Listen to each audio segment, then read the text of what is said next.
So this fire grew so quickly, so fast, simply because of the weather conditions, because the humidity was so dry and the embers were flown through by the air. So the winds were carrying the embers across freeways, even a mile away across lakes. It didn't really matter. It was carrying those embers so far ahead of the fire front, they all started new fires.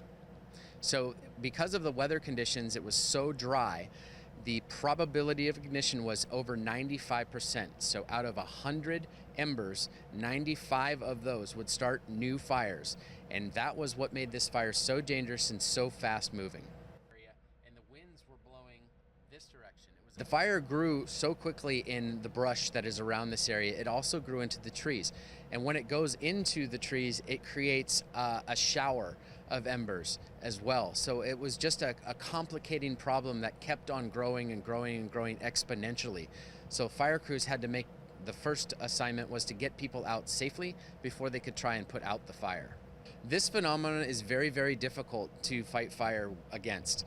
Because it's moving through the air, Mother Nature carries it wherever the wind blows.